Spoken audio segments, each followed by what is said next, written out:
Donc, bonjour à tous. Bienvenue à notre causerie fromagère du 21 février. Nous avons la chance cette semaine d'avoir des gens de l'entreprise L'Allemand qui vont nous parler de fleurs d'affinage. Ça va être passionnant. Donc, nous allons avoir en premier lieu M. François Desroches, qui est ingénieur agronome, qui a travaillé pendant 15 ans au service des fromageries en Amérique du Nord et en Europe, dans le domaine de la sécurité alimentaire, puis en tant que représentant d'un distributeur d'équipements et d'ingrédients pour la transformation fromagère. François Desroches est le représentant technico-commercial en Amérique du Nord chez l'Allemand Culture. Nous allons par la suite avoir M. Julien Gabin d'Herbeco. Pardon, D'Herbeco, Julien, c'est ça, pas de j'avais souci. jamais été jusqu'au Dis. nom de famille. Je suis désolée d'avoir un petit peu massacré. Donc, il est docteur en biochimie, microbiologie du fromage, spécialiste dans l'univers laitier, ancien éleveur de chèvres et fromager à Étretat, en Normandie. Julien est expert en ferments et technologies laitières chez l'Allemand Spécialité Culture. Donc, nous avons la chance d'avoir des gens qui sont très bien connectés au milieu. Ça va être super intéressant. Je passerai à la diapo des consignes. Parfait, merci beaucoup.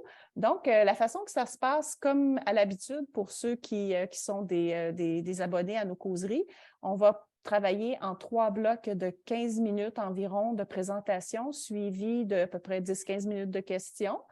On va prendre grand soin d'avoir passer des questions de tout le monde parce que, effectivement, c'est une causerie, puis on veut que tout le monde puisse participer et avoir la chance de questionner nos conférenciers. Et pendant la présentation, il serait apprécié que vous soyez sur mute et de couper la vidéo. Par contre, vous pouvez poser vos questions sur le chat ou en levant la main et on va prendre les questions à la fin de chacun des blocs. Pour faciliter votre identification, je l'ai mentionné à quelques personnes, mais si vous pouviez peut-être vous nommer dans le chat, si jamais vous posez des questions, dans ce cas-là, on va avoir de la facilité à pouvoir vous identifier pour poser les questions. Donc, sans plus tarder, il faut aussi que je mentionne que l'enregistrement va être disponible sur notre site web dans quelques jours avec la présentation. Donc, comme vous l'avez probablement remarqué, la présentation est enregistrée. Sans plus tarder, je vais laisser la parole à François pour qu'il fasse son introduction, suivi de Julien. Merci et bonne causerie à tous. Merci Maryse. Voilà, François Desroches, donc Maryse m'a présenté tout à l'heure. Donc je vais revenir sur le programme pour aujourd'hui, donc avec 3 parties. Donc la première partie, on va vous présenter le groupe L'Allemand et puis la société L'Allemand Specialty Cultures pour laquelle on travaille. Revenir rapidement sur qui nous sommes, même si Maryse nous a présenté tout à l'heure. Et puis, donc, dans la première partie, Julien vous parlera d'emmorgeage. Qu'est-ce que l'emmorgeage? Qu'est-ce que la morge? Donc, savoir de quoi on parle et puis également à quoi sert la morge.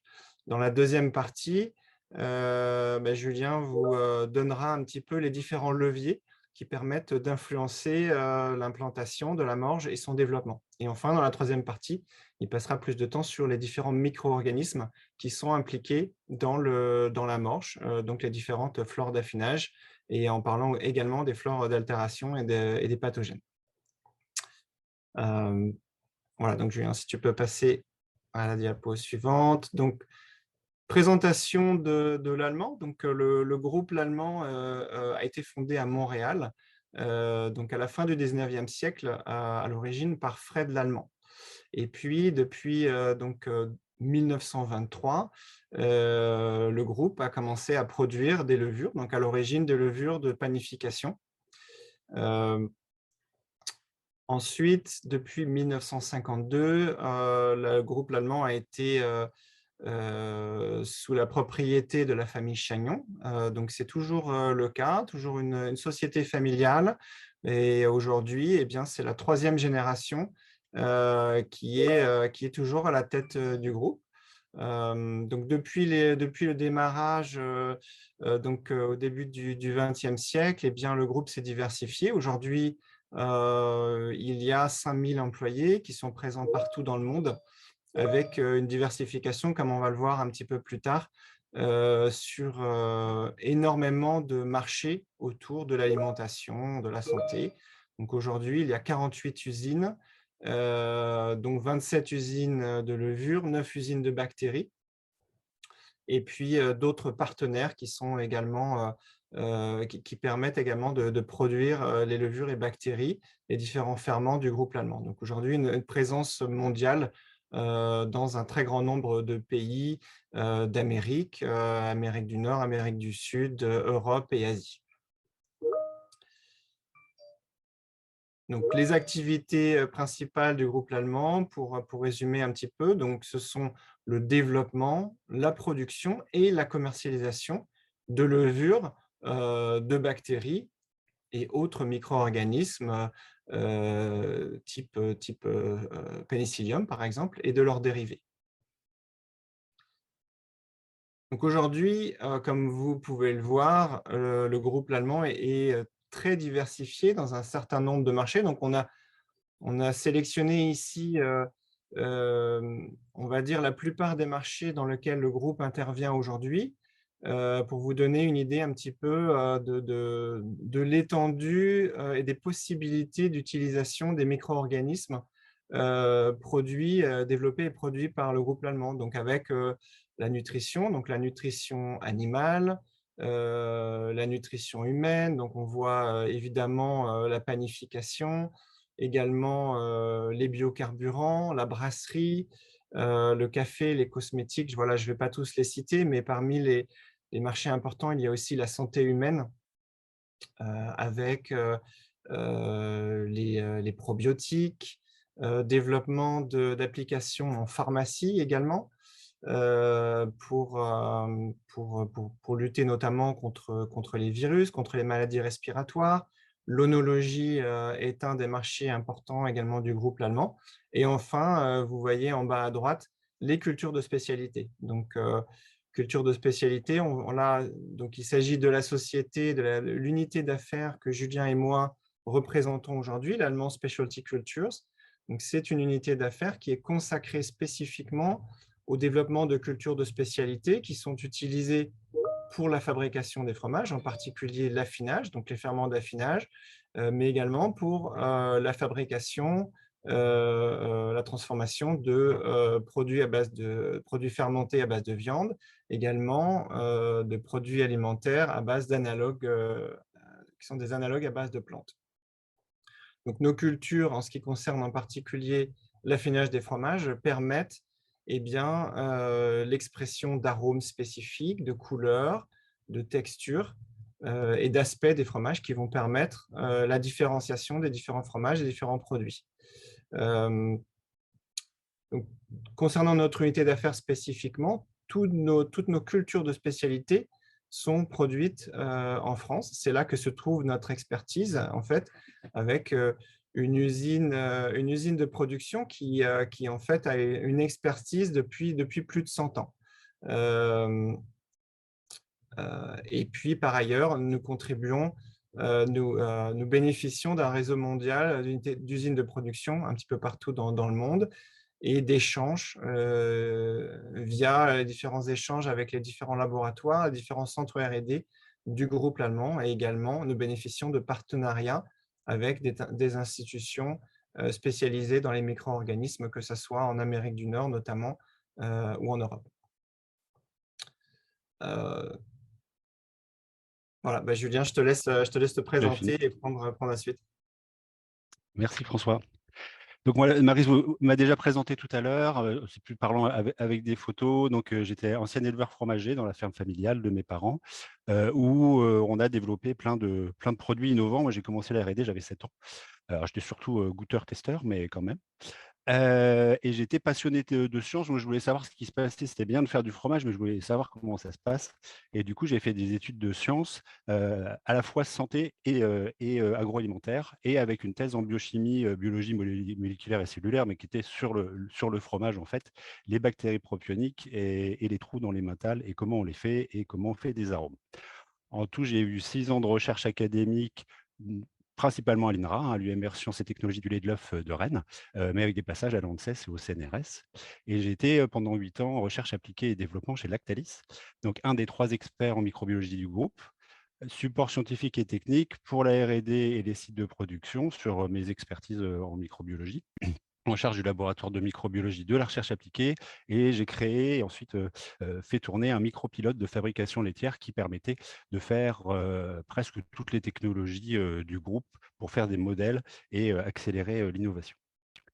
Mon rôle chez LSC, comme disait Marie, c'est donc expert en culture et technologie laitière, donc en ferment et technologie laitière, support scientifique et technique encore donc pour les clients, la recherche-développement, les technico-commerciaux, le marketing. Je suis à l'interface aussi pour accompagner le développement des produits depuis l'idée au début qui vient du terrain en discutant avec les clients jusqu'au lancement des produits en communication avec tous les services.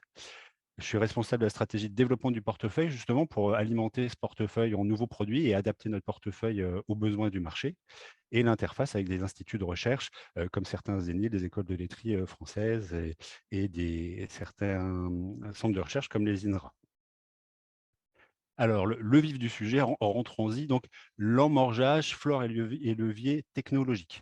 Je vais vous dire, comme l'a dit François, donc qu'est-ce que l'emmorgeage, à quoi sert la morge, quels sont les leviers qui influencent l'implantation et le développement de la morge, donc vraiment l'aspect technologique que l'on souhaite, mais aussi les micro-organismes présents dans la morge, que ce soit les flores d'affinage ou les flores d'altération et pathogènes. Alors, d'abord, de quoi on parle? Qu'est-ce que l'emmorgeage, puis qu'est-ce que la morge? L'emmorgeage, vous allez voir, j'essaie de compiler ça. Il y a plein de manières de parler de la morge, de l'emmorgeage. Il y a des gens qui ont un vocabulaire particulier, différent. Ça dépend des pays, des régions, des entreprises, des services parfois. Donc, même au sein d'une même entreprise, c'est pas toujours facile de savoir quand on parle de morge, qu'est-ce que c'est. Donc, pour moi, l'emmorgeage sont les soins apportés au fromage pour aider au développement de la morge. Et ça, on peut le faire par pulvérisation, par trempage, par des tunnels, haute pression, bas de pression, des brosses, des lingettes, des linges, des robots, tout ce qui peut apporter, tout ce qui va pouvoir apporter des bactéries, des nutriments, de l'eau, du sel, et faire en sorte que tout ça va croître sur la croûte du fromage. Mais c'est aussi, pour moi, que je classe dans l'emmorgeage et les techniques d'emmorgeage, toute action technique technologique du fromager qui peuvent influencer. On va en parler après, mais c'est dès la maturation du lait, il y a une action et des actions qui vont faire en sorte que la morge va bien s'implanter. Donc, il faut vraiment voir au sens large l'emmorgeage. Donc, les pratiques, elles sont nombreuses et différentes. On va en évoquer quelques-unes là. On parle souvent de bonnes et mauvaises pratiques, mais en fait, ces pratiques-là, ça dépend du fromage, de l'atelier et vraiment de la technologie, de l'historique, de plein de choses. On ne peut pas classifier vraiment bonnes et mauvaises. Il y a des bonnes et des mauvaises dans certaines conditions. On va y revenir par la suite. Qu'est-ce que la morge? Donc la morge, comme je disais, pour des gens, c'est pas toujours la même chose. Pour beaucoup, la morge, c'est la solution servant à emmorger, donc la solution de soin quand on va la mettre sur les produits. Et ils ont raison de nommer ça comme ça, quand ils savent c'est ça chez eux, donc c'est très bien. Mais pour certains, et des fois dans la même entreprise, ça peut être la croûte des fromages qui sont lavés, qu'elles soient humides ou sèches, donc c'est tous les fromages morgés en général, à la croûte naturelle. Et dans ce cas-là, c'est la croûte. Et des fois, ça peut mettre, même pour ceux qui font des ensemencements vieilles piles, c'est-à-dire qu'ils vont frotter des vieux fromages pour inoculer les nouveaux, ça peut être dans ce cas-là ce qu'ils ont récolté des vieux fromages. Mais dans tous les cas, c'est un écosystème complexe qui finit à la surface du fromage. C'est composé de nombreux micro-organismes, des levures, des moisissures, des bactéries.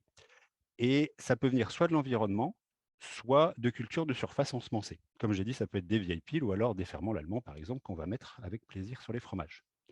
Et tout ça, ça va être favorisé et sélectionné par des soins spécifiques qu'on va apporter au fromage avec différentes techniques en fonction de ce qu'on veut avoir à la fin sur notre fromage. Là, c'est juste un petit exemple, une petite illustration, l'allemand. Là, on voit des pénicilliums, c'est une croûte de camembert, de camembert traditionnel, mais en fait, on peut retrouver des moisissures. Donc, j'ai gardé ça en illustration pour ce sujet-là. Dessus, on va retrouver à la fois des levures. On peut retrouver des levures. Dans les levures, on peut retrouver des géotrichomes, par exemple des staphylocoques, microcoques en général, et des vraies bactéries ou autres bactéries du rouge qui vont pousser à la fin.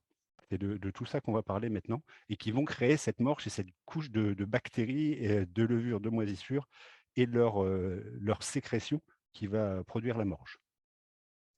Alors à quoi ça sert la morge? C'est venu naturellement, dans le temps, mais ça a plein d'utilités, en fait. Ça protège d'abord le fromage contre la dessiccation.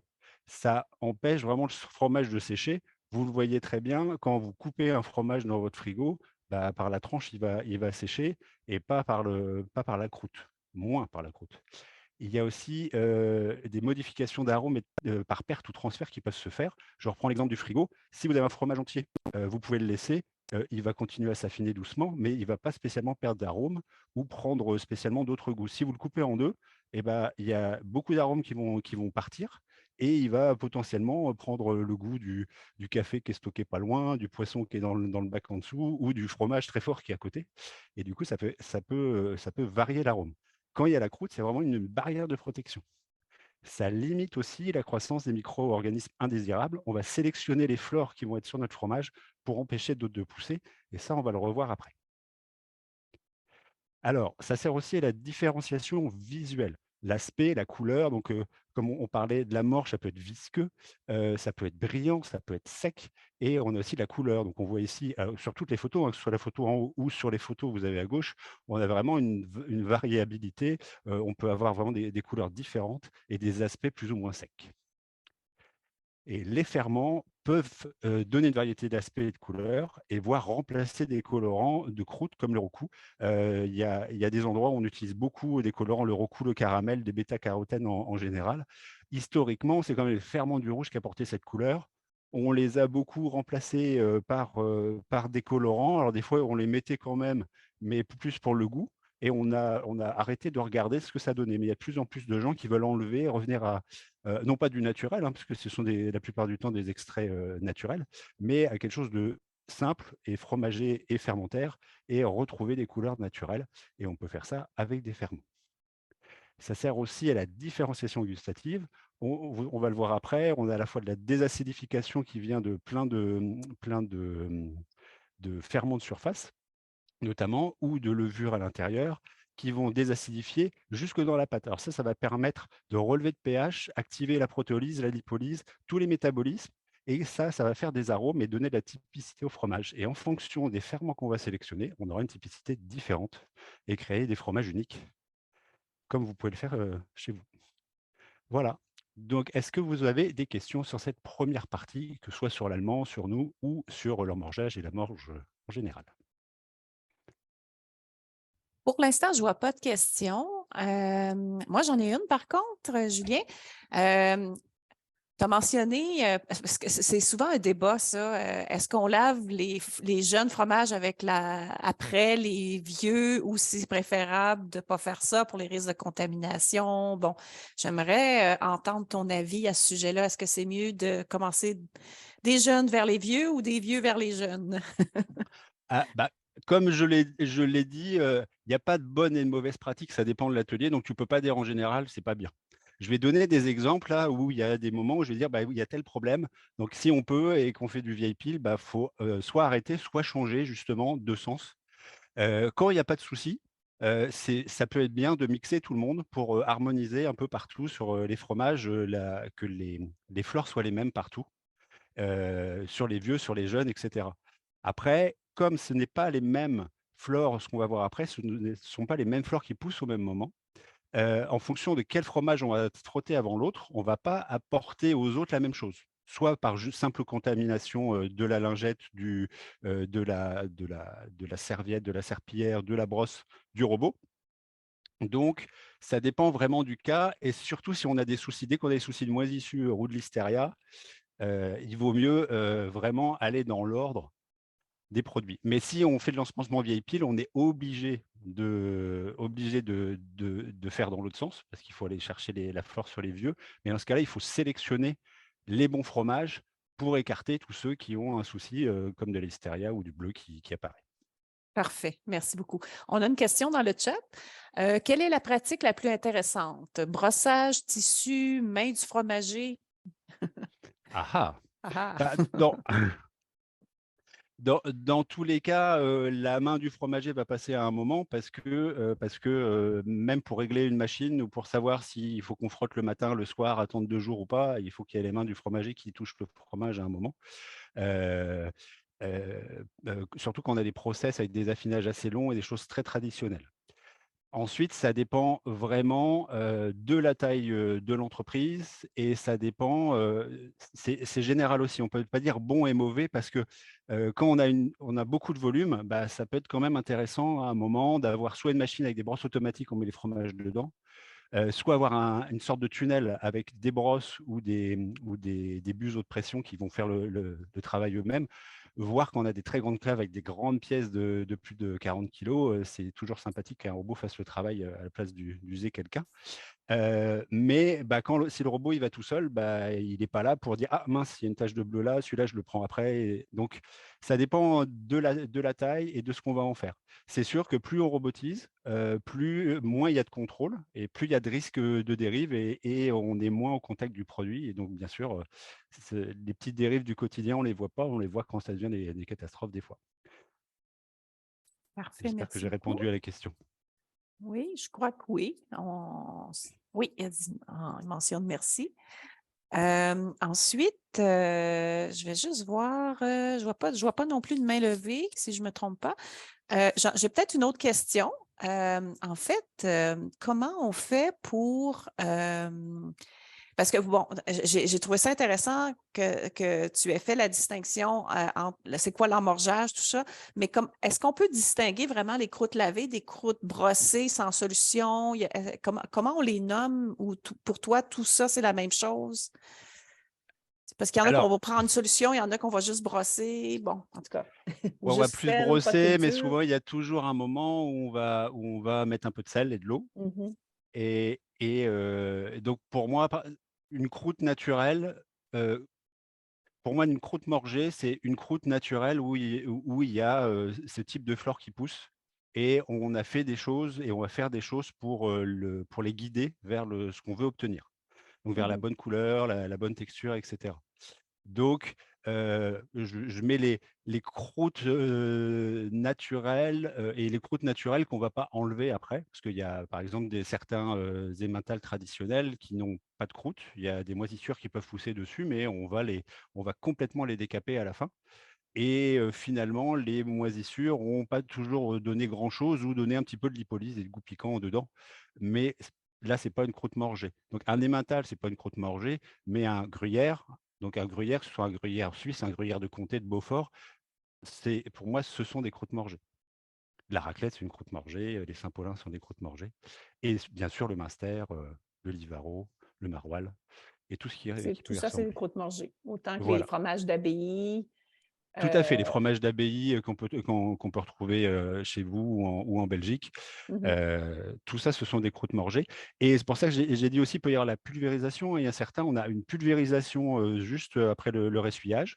Parfois, c'est même ensemencé que dans le lait. Et on a cette morge qui va se développer, mais ils ont trouvé parfois des bons paramètres pour qu'il n'y ait pas besoin de soins ou de quoi que ce soit. Mais c'est une croûte morgée avec une morge, donc avec cet écosystème qui pousse à la surface, quelle que soit la manière dont il est arrivé. Je sais qu'on a des exemples, notamment dans les pays de l'Est, où on a des fromages morgés et l'ensemencement se fait par l'ambiance de la cave et par les robots ou les soins, mais les gens n'ont jamais ensemencé de bêtes dedans. Ça venait d'une cave à l'origine et ils ont transformé les fromages, ils ont grossi, ils ont transféré les fromages dans les plus grandes caves et ça s'est fait naturellement. Par Mhm. contre, ils n'ont aucune maîtrise. S'il y a une dérive un jour, ils n'ont pas de maîtrise puisqu'ils ont pas de levier. Donc, c'est des cas comme ça où ils vont faire appel à nous, par exemple, pour aller ramener d'autres souches. Ah, en fait, On a Olivier. on a une petite main levée, mais on a eu aussi, bon, j'imagine, selon ta réponse, le comté est effectivement une croûte morgée aussi. Ça, c'était Oui, dans le chat, oui, oui, c'est oui, ça. Puis tout à fait. Olivier Lorrain va nous poser une question. Oui, Olivier. Excusez-moi, bonjour. En fait, il y a eu des tests par l'ENIL de Poligny je crois la compagnie Aeroco pour faire de l'ensemencement par nébulisation. Est-ce que ça a bien fonctionné? Je me souviens plus c'était quoi les résultats et tout. Donc, il me semble que c'est Yves Gahuzac qui m'avait dit qu'il y avait des tests qui avaient été faits là-dessus. C'est à moi que tu me poses la question ou à Maryse parce qu'elle a discuté avec Yves il n'y a pas longtemps? Ah, ben, ça Moi, peut je ne être. connais pas la réponse, Olivier. D'accord. Mais il me semble, si Julien était au courant, parce que je sais qu'il y Alors, avait eu des essais par ça. de ces tests en particulier, non, mais il y a des tests. Enfin, moi, j'ai vu des process un peu partout dans le monde qui peuvent être vraiment, comme on disait, en trempage ou nébulisation par spray. Donc, vraiment comme nébulisation, très basse pression. Ça peut être fait même avec des petits pulvérisateurs à pression préalable. Là, Mais en fait, moi, je avec, parlais vraiment voilà. nébulisation par, c'est pas des bulles ultrasons, mais les Mm. systèmes d'haricots, c'est par, il me semble que c'est de l'ultrason ou quelque chose du genre, qui font un brouillard. D'accord. Bah, tout est bon et à la rigueur, avec des process comme ça, moins on aura de liquide, plus ce sera concentré et qu'on va pouvoir mettre d'une manière homogène les Mhm, souches et un peu de sel et un peu d'eau sur les mhm, produits, mieux ce sera presque. C'est une des manières d'apporter. mhm. À D'accord, partir c'est bon, merci. du moment où il y a, voilà, à partir du moment où il y a rien qui va les empêcher de pousser, à partir du moment où on rapporte les souches, les micro-organismes qu'il faut sur le fromage et qu'elles s'y mettent, et la nébulisation, ça doit faire quelque chose d'assez homogène et je pense que ça peut réduire notamment la quantité d'eau mise en œuvre. Ouais, et je Parce que crois qu'en quand, fait, c'était plus pour peut-être pour les croûtes fleuries, croûtes Géo et compagnie. C'est possible. Je d'accord, me souviens plus exactement. Je crois qu'il y avait peut-être pas eu d'application qui avait été faite par les croûtes lavées. d'accord. Il me semble. Bref. En tout cas, il y a plein de méthodes possibles. Ce qu'il faut à chaque fois, c'est que ça ne perturbe pas les fleurs que l'on va mettre. Donc, ça ne les tue pas, que ça apporte pas trop de sel, qu'il y ait assez d'eau au final. On va voir les paramètres après, justement, qui sont importants pour la plantation et le développement. Ce qu'il faut, c'est ramener les fleurs ici. Et encore une fois, il n'y a pas de bon et de mauvais moyens. C'est vraiment adapté. Tant qu'on ne va pas tuer les fleurs, et qu'on va leur donner ce qu'il faut à manger, c'est le principal. C'est bon, Olivier? Mm, Merci. parfait. Merci. Bon, je ne vois plus d'autres questions. Je pense que je vais te laisser continuer, Julien, pour la deuxième partie. Je pense qu'il y en aura après. Alors, on va voir maintenant les leviers qui influencent justement l'implantation et le développement de cette morge. Donc, on va parler de 6 leviers. J'ai découpé en 6 leviers. Il y en a d'autres. C'est pour moi les principaux. Le premier étant la température et l'humidité relative de la cave. Donc, ça, c'est quelque chose qu'il faut vraiment maîtriser, avoir une bonne homogénéité, une bonne répartition des fromages. Et des fois, on ne peut pas avoir ça, donc on passe son temps à bouger les fromages pour qu'ils voient un petit peu toutes les ambiances, mais ce n'est pas toujours facile. Mais plus on maîtrise et plus c'est homogène, mieux c'est. En fait, la température va favoriser des micro-organismes différents. Et du coup, c'est pas parce qu'on est plus chaud que c'est mieux, c'est pas parce qu'on est plus frais que c'est mieux. Il faut trouver le bon équilibre justement entre les différentes flores pour pas que les levures aillent trop vite quand on a des levures, mais qu'elles s'en plantent quand même, pour que les bactéries puissent pousser, mais qu'elles soient compétitives par rapport aux autres flores. On y reviendra aussi tout à l'heure. Il y a des températures optimales à trouver et en fonction de la matrice et de votre cave, de votre système, il n'y a pas une température idéale et il n'y a pas d'humidité idéale de la cave. Les planches d'affinage, comme on peut voir ici, c'est quelque chose qui peut être bien. Et beaucoup de gens sont repartis en arrière. Il me semble qu'au Québec, vous avez encore beaucoup ça. L'utilité que je vois par rapport à d'autres choses, alors il y a plein de mauvais côtés qui ont été remplacés, mais il y a aussi plein de bons. Le premier que je vois dans ce premier item, c'est ça fait de la charge. Ça garde l'humidité et la température. Ça fait de l'inertie dans la cave. Et ça, c'est vraiment très bien et ça permet aussi que quand on a une cave un peu moins pleine, et ça fait quand même de l'inertie notamment. Il y a aussi certains ferments qui vont pouvoir aider parce que l'humidité, et c'est pareil pour à peu près tous les facteurs, l'humidité, c'est dans la pièce, mais c'est aussi à la surface. Ce qui est important, c'est toujours là où vit la bactérie. La bactérie, elle vit vraiment sur cette micro-couche qui est au-dessus du fromage. Donc, tout l'environnement est important, mais il faut toujours penser localement. Et donc, localement, quand on a besoin d'eau, on va pouvoir mettre, par exemple, des Flavantage Xuli ou BLO. Ce sont des souches qui vont graisser, qui vont faire une morge humide et graisseuse, poisseuse. Ça va maintenir de l'eau et ça va aider les métabolismes et les autres choses à pousser. ça peut être, on le verra après, quelque chose de moins bien justement et qu'on veut assécher. Dans ce cas-là, on va assécher et là, on va prendre du GCA, du MIG2, du BLE3. Je vais citer plein de fois parce que c'est souvent un levier d'assécher pour éviter certains problèmes. Le deuxième levier, c'est R9, circulation d'air. L'air neuf, c'est comme nous, s'il y a moins de 19% d'O2, nos ferments ne se sentent pas bien. Ils ne se sentent pas bien et s'ils n'ont pas ce qu'il faut, ils peuvent mourir. Et on verra qu'il y a d'autres facteurs que ça. C'est bien d'avoir de l'O2, mais il y a d'autres choses à ne pas avoir. Et là-dessus, il faut aussi la maîtrise de l'homogénéité et de la bonne répartition des fromages. Il y a beaucoup de ferments de surface qui sont aérobies stricts. Donc, s'ils n'ont pas d'oxygène, ils ne peuvent pas vivre, ils ne peuvent pas se multiplier, ils ne peuvent pas protéger le fromage, ils ne peuvent pas faire d'arôme, ils ne peuvent pas faire de couleur. Il y a aussi la ventilation qui influe sur l'humidité de surface. Et on voit que, donc là, en rapport avec le premier item, c'est que on parle souvent d'hygrométrie en humidité relative.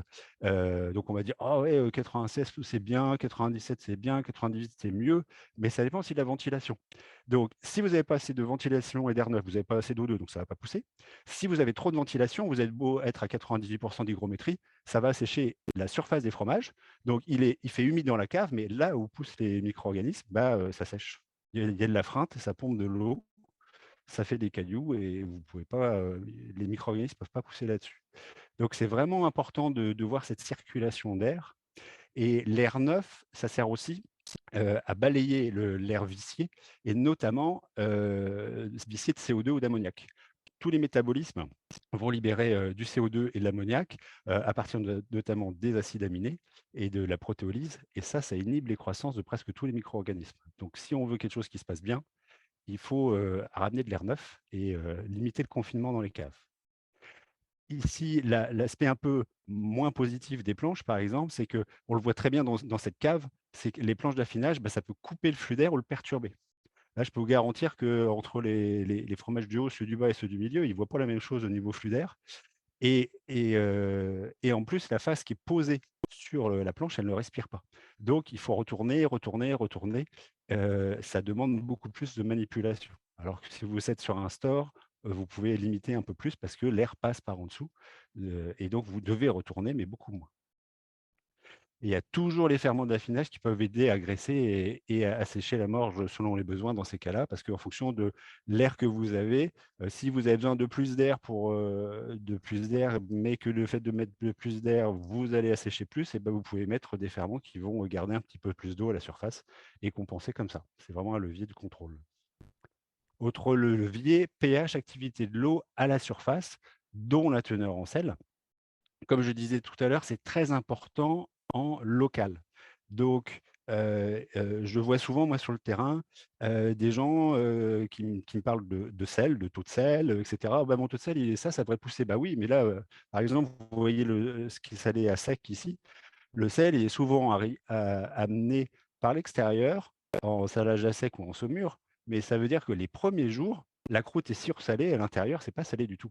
Et même pour aller sur des fromages de cette taille-là, ça peut mettre des mois à équilibrer le sel. Donc, ce que voit par exemple un géotrichome qui est très sensible au sel, c'est le sel là où il pousse sur la surface. Donc, du coup, ça peut décaler sa croissance. Et donc, il faut toujours réfléchir en sel en global. Et même dans un cas comme ça, il faut réfléchir en sel sur eau. Parce que finalement, les bactéries, ils poussent dans la phase aqueuse, pas dans les protéines.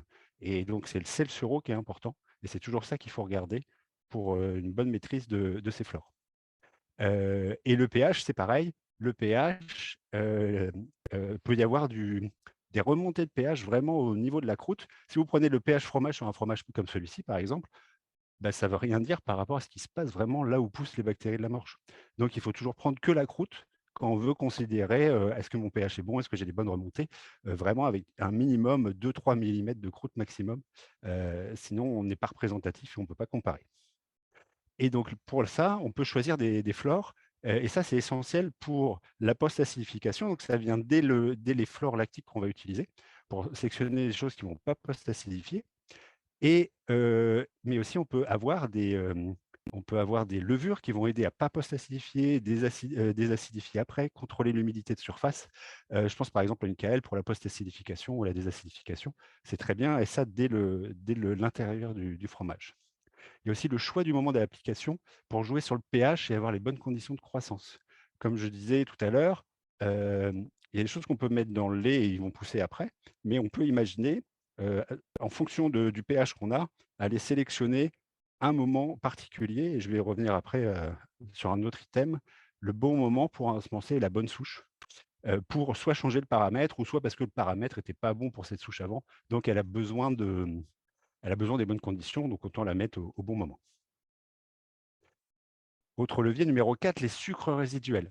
Donc, quand on a des sucres résiduels, on a un risque de développement de levure moisissure, surtout au début de l'affinage. Et on a d'autres flores indésirables qui peuvent arriver. On peut aussi avoir la post-acidification qui vont gêner l'implantation de la morche, parce qu'ils n'aiment pas les bactéries de surface, n'aiment pas les pH acides.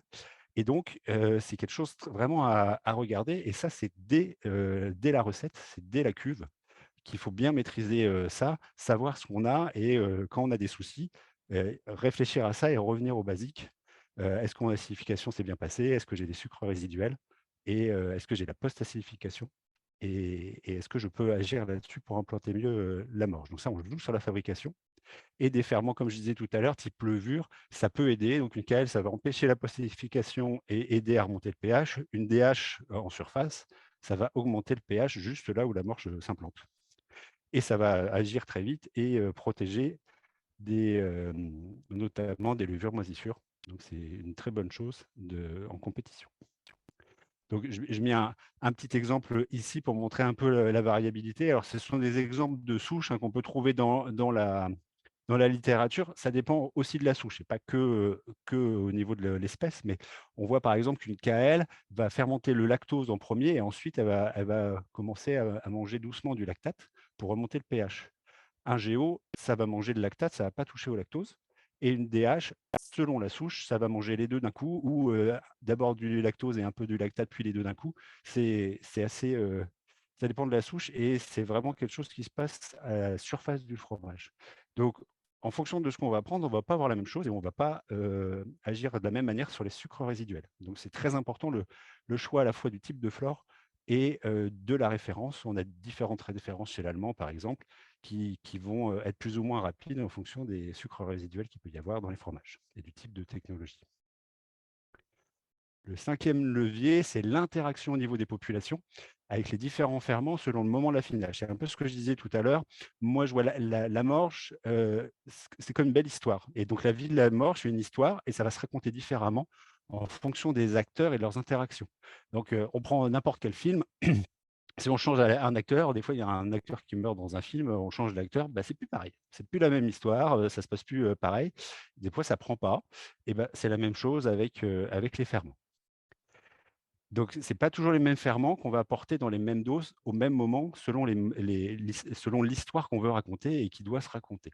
Je vais reprendre le petit graphique que je vous ai montré tout à l'heure.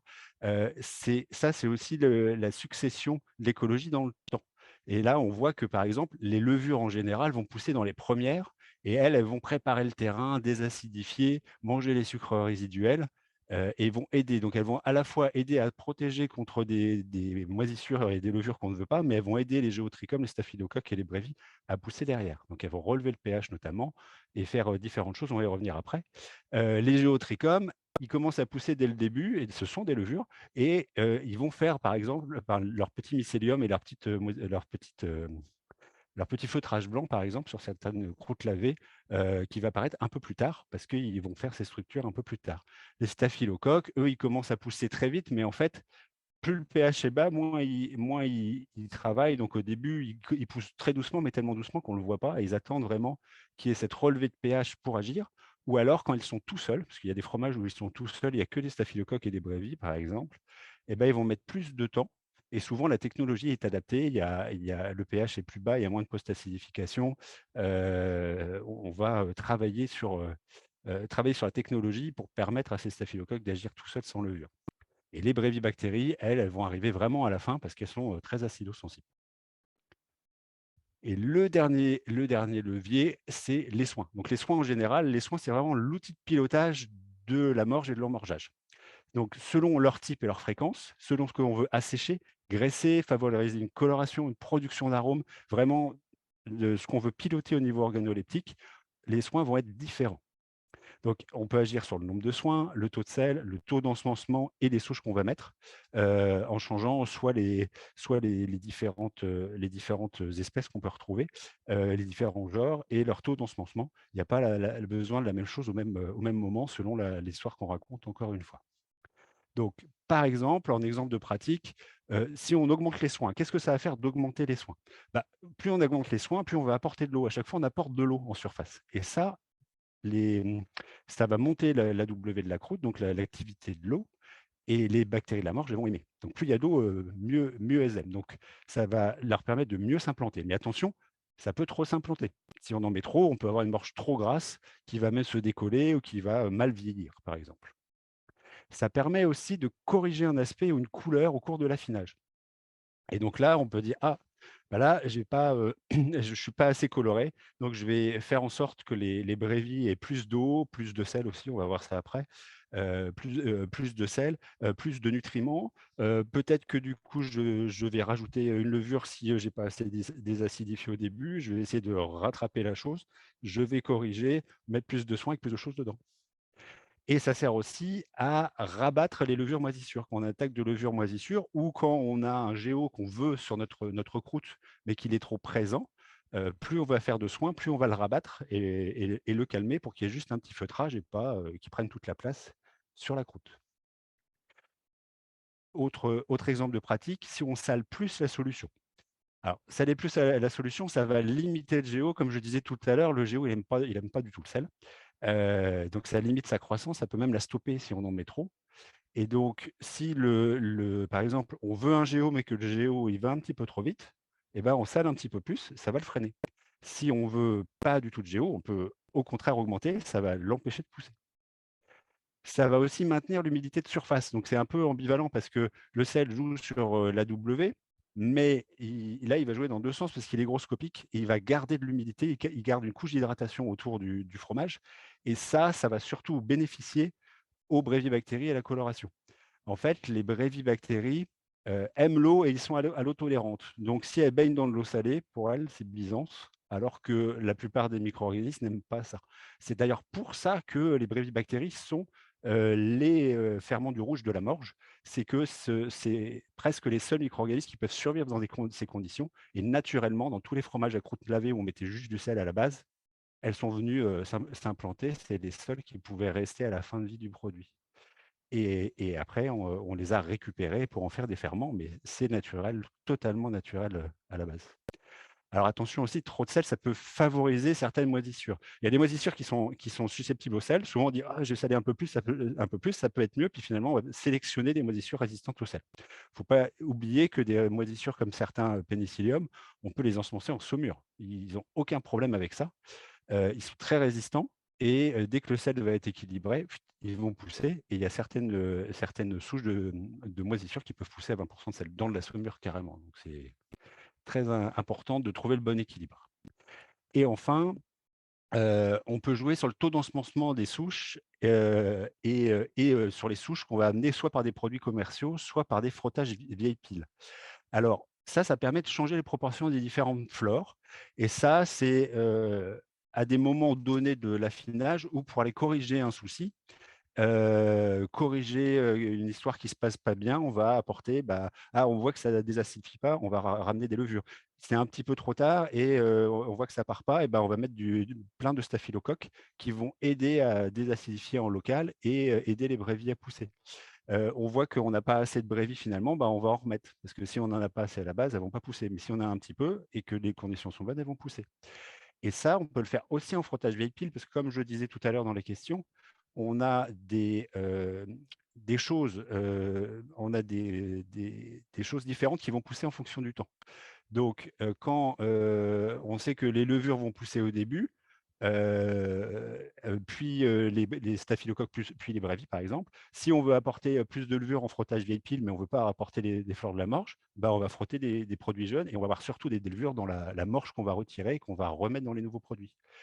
Si on veut ramener de la brévie, on va frotter plutôt des vieux produits sélectionnés parce qu'ils sont beaux et qu'on sait qu'ils n'ont pas de contaminants. Et du coup, on va surtout ramener des brévis parce que le reste a commencé à mourir ou est en moins forte proportion. Donc, ça permet aussi de jouer sur ces proportions. Ça permet d'apporter, comme je disais, la bonne souche au bon moment et corriger les aspects, les couleurs au cours de l'affinage. Et donc, par exemple, en souche de l'allemand, on peut mettre, comme je disais tout à l'heure, du Flavantage MIG2 ou BLE3 si on veut sécher, du Xuli, du BLO pour morger plus et colorer. Et si on veut morger et colorer encore plus, on met du Xuli et du Blick. Et là, on va avoir quelque chose de vraiment très rouge-orangé, surtout dans des produits qu'on va frotter très régulièrement. Voilà. Donc ça, c'était notre partie 2 sur les leviers. Si vous avez des questions, n'hésitez pas. Bon, je vais laisser les gens le temps qu'ils écrivent leurs questions. Là. Pour l'instant, je ne vois rien. Est-ce que, Julien, tu mentionnais que c'est important de renouveler l'air, tout ça, mais on a entendu parler des fois que l'ammoniac pouvait être utile dans les caves d'affinage pour aider aussi la remontée de pH. Donc, qu'est-ce que tu penses de cette pratique? Alors, pour moi, l'ammoniac, l'ammoniac, il va aider la remontée de pH, mais localement. Et notamment, les brevibactéries, par leur protéolyse, peuvent produire de l'ammoniac parce elles vont faire, par exemple, des acides et des acides à partir des acides aminés, d'autres acides, en enlevant la partie ammoniac. Elles peuvent faire des composés soufrés.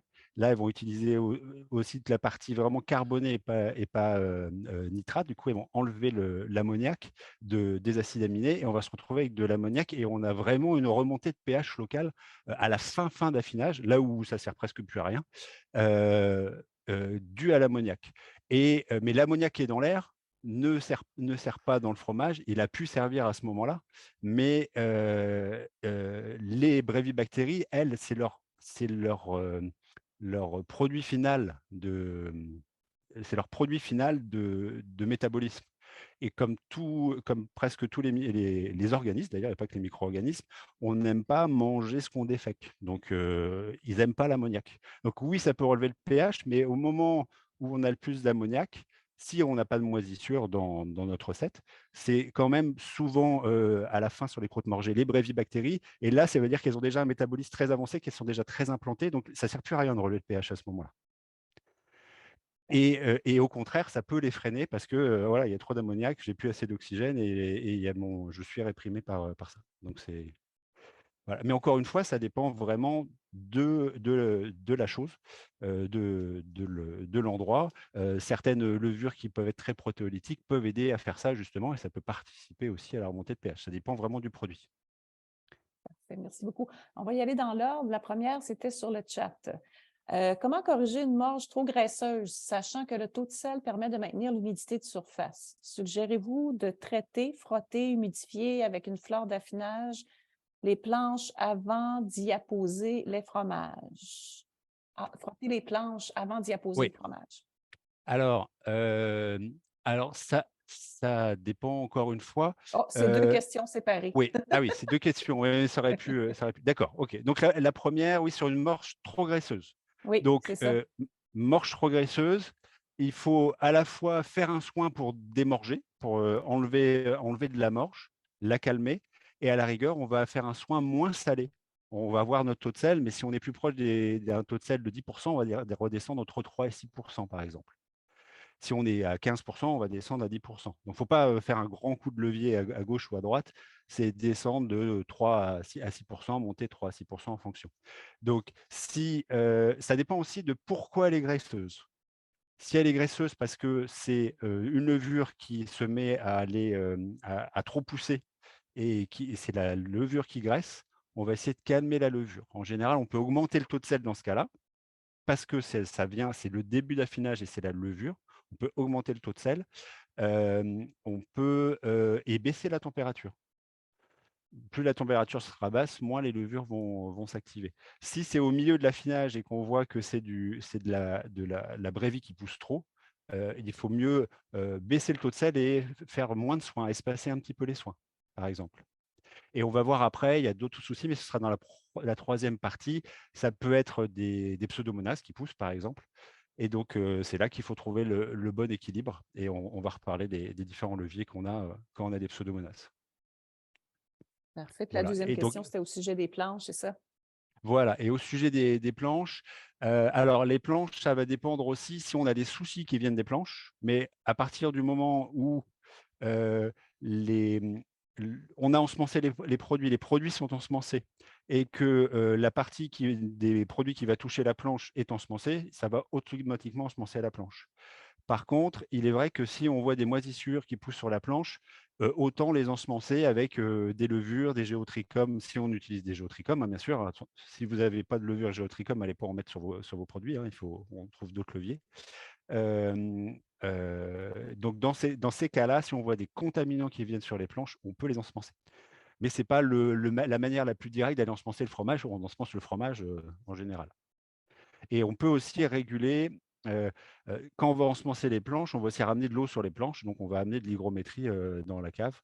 Quand on veut gérer l'hygrométrie, ça peut être une action, la planche, d'aller la sécher avant pour essayer de baisser d'une hygrométrie qu'on n'arrive pas à rabaisser, ou l'humidifier ou la laisser dans la cave avant. Mais c'est sûr que si on lève la cave toute seule, la planche toute seule dans la cave, on peut aussi se dire on va les laisser dans la cave, mais du coup, on va mettre nos levures dessus ou des choses compétitives ou de la bioprotection. Il y a aussi d'autres solutions. On a des lactobacilles, par exemple, chez l'Allemand, qui vont pouvoir bioprotéger et empêcher des moisissures ou des levures indigènes de pousser. Parfait, merci. J'espère que ça répond bien. Là, dans le chat, je vais laisser la parole à M. Adouche. Bonjour. Bonjour. Donc, je suis Chabi Adouche de l'INIL de Mamirol. Oui. J'ai deux petites questions en fait. Est-ce que l'allemand en fait il fait les solutions des soins? Je ne parle pas de la bactérie. Est-ce que, sachant que j'ai déjà bossé à la fromagerie Berthaud qui fait les poisses là, vous connaissez sans doute. Oui, très bien. Donc, Oui. je me souviens, moi, quand j'étais là-bas aux soins, on utilisait une solution secrète. Voilà, et comme ça. Je voudrais savoir ce que vous disposez de cette solution-là ou est-ce qu'on peut acheter des ingrédients et fabriquer cette solution-là en local, dans un labo pour faire des essais? Et deuxième question, est-ce que, à votre avis, quel est le taux de renouvellement des solutions de soins? Généralement, voilà, c'est quoi votre retour d'expérience là-dessus? Alors, et merci. Merci pour les questions. Donc, les solutions de soins, alors je pense que vous faites partie, alors je pense que je vais en parler après justement. Je vais en parler après. Il y a entre guillemets, des petites sauces magiques qui sont utilisées, Voilà. qui utilisent, voilà, sans citer qui l'utilisent, mais qui sont des choses naturelles en fait, surtout pour aider les brévibactéries. Les brévibactéries, elles ont besoin de plein de choses, notamment du fer. Elles ont besoin de fer et elles ont du mal à aller le chercher. Donc, si on leur donne plein de fer, elles vont se sentir mieux, elles vont colorer plus, elles vont pousser mieux et surtout colorer plus. Elles ont besoin de vitamines aussi. C'est plein de choses qui sont amenées par les ferments, beaucoup par les levures. Et dans certains cas, il y a encore un manque. Et donc, il y a des gens qui utilisent ces solutions de vitamines et de fer qui peuvent aider. On n'a pas ça chez l'allemand parce que pour nous, il y a tout ce qu'il faut dans nos micro-organismes et on peut toujours trouver la bonne écologie microbienne pour le faire. Et dans mon retour d'expérience, j'ai vu ça dans différentes entreprises et j'ai moi-même fait plein d'essais sur plein de fromages différents avec ce type de solution. Ça peut aider, mais j'ai toujours trouvé mieux avec des ferments et la bonne levure qu'il faut ou la bonne écologie et les bons pourcentages de bactéries qu'il faut ou de levure. Et ce qui va stimuler, en fait, tout le monde a besoin de fer et tout le monde a besoin de vitamines. Donc, à partir du moment où on intègre ça, ça peut stimuler aussi notamment les pseudos et les entéros. Donc, ça marche. Et encore une fois, ce n'est pas une bonne ou une mauvaise pratique. Ça peut aider dans certains cas. Souvent, on peut trouver sans, en jouant sur les fleurs, les taux d'ensemencement, etc. Et attention à ce que ça n'aille pas de mettre en exergue des problèmes. Voilà. La deuxième question, le taux de renouvellement, je vais en reparler aussi un petit peu tout à l'heure. Ça dépend si on a des problèmes ou pas et ça dépend de notre process. Il y a des process, moi, je vois des morbiers, des morbiers dans les Éniles par chez vous, par exemple. Est-ce que j'ai un exemple à l'Énile de Mamirol particulièrement? Oui, ou sur le. Oui, mais non, c'est morgé différemment le Mamirol. Mais il y a des, par exemple, des morbiers qui sont. Il y a le même seau pendant plusieurs heures, voire plusieurs jours, avec la même lavette, et il n'y a pas de problème. Mais c'est une Exact. microcave, c'est bien géré, etc. Exact. Mais il y a si on a des produits, on peut avoir la listeria, surtout si on a des produits qui viennent de différents endroits. Il y a des caves qui peuvent affiner et faire des soins de produits fermiers qui viennent de plein de producteurs. Il suffit qu'il y en a un qui soit, on va dire, le loup qui rentre dans la bergerie. Si on ne renouvelle pas ou si on fait des croisements, ça va pas se passer. Donc, ça dépend vraiment de si on a des soucis, ça dépend aussi de son taux de sel, ça dépend des souches qui sont présentes, parce que finalement, quand on frotte les fromages, si on a des souches qui sont compétitives avec les contaminants, elles vont aussi protéger la morge en elle-même. Donc, ça dépend de tout ça et vraiment du process. Voilà. Quand c'est en canard, par exemple, sur certains robots, j'en reparle aussi tout à l'heure, ça dépend des soucis qu'on peut avoir. Mais à partir du moment où ça tourne en canard, c'est dès qu'on a un risque de contamination sur un produit, il y a un problème. Si tout est clean partout, on n'a pas d'intrants et qu'il n'y a pas de souci, il n'y a pas de souci. Merci. Gestion du Voilà. risque, oui. Gestion du risque. Oui, Olivier, c'est ton tour. Vas-y. En fait, pour revenir aux planches d'affinage, de façon générale, de mon côté, de mon ancien temps, disons que j'utilisais rarement du bois dans mes usines. Euh, En fait, les temps de stabilisation du bois va aussi dépendre en fait si on l'a fait sécher, combien de temps qu'on l'a fait sécher, etc. Et Tout à fait. c'est plus en fait pour rapporter un point que euh, c'est important. Moi, j'avais un outil pour mesurer l'hygrométrie des planches et je crois que ça, c'est une des choses qui coûte absolument pas très cher et qui vaudrait vraiment la peine pour les personnes utilisant du bois d'utiliser. Ça va vraiment aider à contrôler l'hygrométrie des planches parce que j'ai eu beaucoup de problèmes avec des planches trop sèches ou carrément trop humides et en fait, la planche me causait plus de problèmes qu'elle m'en aidait. Donc, Tout à fait. je crois que Ouais, ça, c'est pour les personnes, ça vaut vraiment, vraiment la peine. Petit outil qui coûte pas cher, hygrométrie pour le bois. Oui, merci du complément. Et c'est tout à fait par rapport à ce que je disais tout à l'heure. Ça peut être un levier, mais si on ne peut pas mesurer le levier, et du coup, on se prend l'inertie du produit, soit parce qu'il est trop humide, soit qu'il est trop sec. Et si vous mettez une planche sèche dans un loir avec un fromage directement dessus, il va pomper toute l'humidité de la surface de cette côté-là. Et du coup, vous allez assécher et votre morge ne va pas bien pousser. Donc, effectivement, mais merci Olivier. Ouais, il faut gérer ça. C'est un bon outil, mais il faut un outil pour gérer l'outil. Voilà. Ouais, puis là aussi, la surface, au Canada, on a tendance à avoir l'Agence canadienne ou le MAPAC qui veut des planches bien lisses. Des planches bien lisses, ça respire pas très bien. Donc, Ouais. des fois, on est mieux quand on a la possibilité de ne pas avoir à gérer du bois. Dans mon expérience, le poids, l'avantage est de ne pas en mettre, de ne pas mettre de bois quand on peut ne pas en mettre. Si on doit travailler avec le bois, si on veut travailler avec le bois, faut juste s'assurer d'être capable de bien contrôler son bois. Et Oui. c'est pas simple. Oui, avoir les bons outils, savoir que c'est pas quelque chose d'inerte, quoi. Ouais. Tout à fait. Merci. Parfait.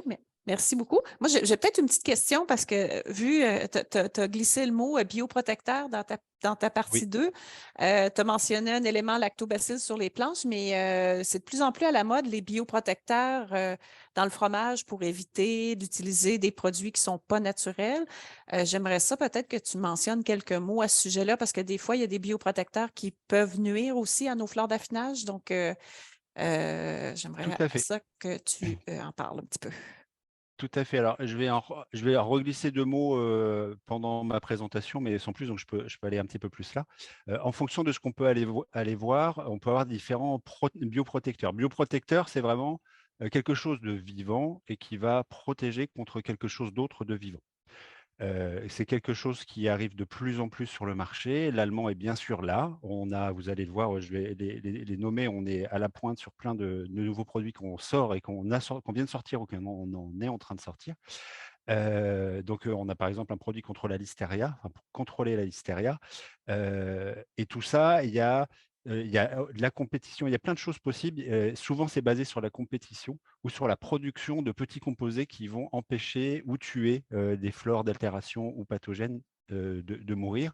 Mais finalement, tout est un peu bioprotecteur et l'amorge est déjà l'amorce de base, c'est de la bioprotection du fromage, tout simplement, naturel. Et après, donc je vous disais souvent, quand on peut graisser ou pas, on va mettre une levure qui va manger les sucres résiduels.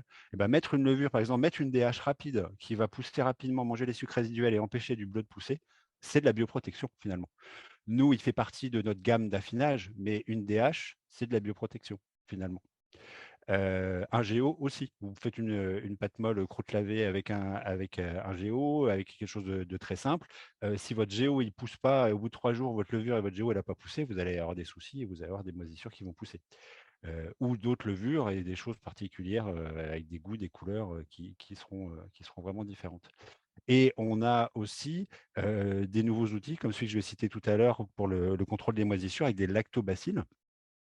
Ça produit des petits acides qui vont aider les choses, mais ça reste une écologie, dedans et sur le fromage. Donc, ça reste une balance. Et donc, certains lactobacilles, à partir du moment où on a les capacités d'aller être en compétition ou d'aller tuer un autre micro-organisme, peut y avoir comment on dit ça déjà, pas des balles perdues ou des effets secondaires ou alors je ne sais plus comment ils disaient ça. Des inhibitions non désirées. Non désirées, non, mais je voulais faire une analogie avec la guerre en Irak et les Américains qui disaient il y a des pertes secondaires, on va dire. Donc, à partir du moment où on va mettre un lactobacille, ça peut inhiber d'autres lactobacilles. Il y en a certains qui vont inhiber des leuconostocs. Donc, si on en a dans nos ferments, ça peut les inhiber. Donc, à chaque fois, nous, quand on développe une bioprotection, on va voir comment ça peut agir sur nos flores à nous et sur d'autres flores.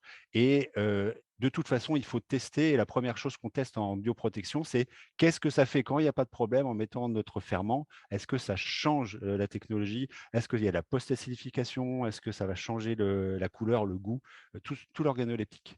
Donc oui, c'est à partir du moment où on a, comme je faisais l'analogie à un film, on met un film qu'on connaît bien. À partir du moment où on met un nouvel acteur avec un nouveau personnage qui fait quelque chose de très actif dedans, voilà. Si vous avez un film de gangsters et vous avez quelqu'un qui tue les gangsters au milieu, du coup, c'est plus très intéressant la fin du film parce qu'il n'y a plus de gangsters. Donc, dans ce cas-là, on le veut. On a eu de l'aide dans le chat, Julien. Dommages collatéraux, voilà, merci. Bon, je te laisse aller pour la troisième partie. Pour la troisième partie, tout à fait. Donc, la troisième partie, vraiment plus en focus en particulier sur les micro-organismes présents, donc flore d'affinage, puis flore d'altération et pathogènes, et comment on peut gérer ça et aider soit par des leviers technologiques, soit par des ferments. Donc, on a d'abord les flores d'affinage. Dans les flores d'affinage, on a ceux qui vont aider à préparer la croûte. Donc, principalement des levures comme DDH, DKL ou CJ. On a une nouvelle qui s'appelle CJ Cyberlindera jadini. C'est une candida utilis, si vous voulez. Des géotrichum, qui sont des levures. Et donc, ce n'est pas une levure, mais les staphylocoques, comme je disais, quand ils sont tout seuls et une fois qu'ils ont commencé à pousser, vont préparer aussi la croûte. Donc, tout ça, ça va manger de l'acide lactique, ça va remonter le pH, ça va faire de la protéolyse, de la lipolyse, ça va à la fois déjà faire des arômes et donner des petits bouts à manger à ce qui va pousser après, notamment les brévibactéries. Ça va donner des vitamines et comme je le disais tout à l'heure, il y a besoin de fer et le fer est capté par des sidérophores, c'est des petites navettes qui vont capter le fer. Et plus il y a de ces petites navettes pour transporter, plus il y a de métro, plus c'est facile de transporter les gens. Voilà, c'est pareil, on rapporte des trains ou des métros, si vous voulez, pour transporter le fer et qui vont pouvoir les donner à tout le monde. Et comme je le disais tout à l'heure, il y a des auxiliaires technologiques qui peuvent apporter ces nutriments, des minéraux, du fer, et qui peuvent être utiles au développement. Voilà. Les bactéries, donc les bactéries de la morge en général, donc les staphylocoques en font partie, mais ils sont intermédiaires dans leur acidosensibilité. Les brévibactéries sont les plus classiques. On a aussi des corinébactéries. Il y a plein de types de bactéries qui étaient englobées dans bactéries du rouge ou Brevibacterium, finalement, qui ont le même type de métabolisme, et ça se développe ensuite. Et à la fin, ça devient prédominant, comme je disais, c'est vraiment leur forte allotolérance qui les a sélectionnés au cours du temps pour ces fromages. Et à la fin, on n'a presque plus que ça. En tout cas, c'est la flore majoritaire. Un petit exemple, ici, on voit les levures ici qui commencent à pousser dès le début, alors que les brévibactéries, elles vont mettre leur temps à pousser. Là, c'est un exemple du pâte molle à croûte lavée, où il y avait aussi beaucoup d'humidité. Si vous prenez un comté, ça peut commencer là. Quand vous avez un maroilles sur 28 jours, ça commence plutôt ici, et on a une coloration qui est à la fin, et des fois, on a du mal. Ou une époisse, pour prendre l'exemple qu'on avait tout à l'heure. Donc, on a différents micro-organismes, et ces bactéries sont vraiment l'étape finale. Donc, il faut bien choisir aussi les souches en fonction des capacités technologiques, résistance à l'acide, capacité à colorer, à graisser, comme on disait, à sécher la croûte. Donc, la flore d'affinage et le choix est vraiment très important pour raconter l'histoire qu'on veut. C'est le casting. C'est le casting du film. On trouve aussi en flore d'affinage, ce n'est pas sur tous les fromages, mais des moisissures. Donc là, on voit un exemple d'un Cantal. Le Cantal, pour moi, c'est une croûte morgée. Donc, il y en a qui vont hurler en entendant ça, mais pour moi, c'est une croûte morgée parce qu'il y a une croûte naturelle avec cette succession de flore qui raconte une histoire et qu'on peut, par différents paramètres, qu'on peut gérer, en tout cas orienter. Donc ici, on a par exemple des Pénicillium communae, on a aussi des Geotrichum souvent qui poussent. On a aussi par exemple sur les Saint-Nectaire du Fusarium domesticum. Fusarium domesticum, c'est très sympathique. C'est utilisé aussi pour certains fromages. Quand on a une morge trop collante, ça assèche. Par contre, si vous avez ça sur un produit dans votre cave, vous avez ça sur tous vos produits, et ça, vous ne voulez pas, sauf si vous faites que du Saint-Nectaire ou que du Cantal ou que de la raclette fermière. Mais pour d'autres, c'est une flore d'altération pour d'autres fromages. Donc, c'est le genre de choses où vous pouvez trouver sur certains marchés. Nous, on n'en fait pas parce que c'est pareil, si on en mettait dans notre usine, on en aurait partout sur les murs. Donc, on ne touche pas à ça, c'est vraiment réservé, par exemple, au Saint-Nectaire ou pour des petits marchés et des produits très traditionnels.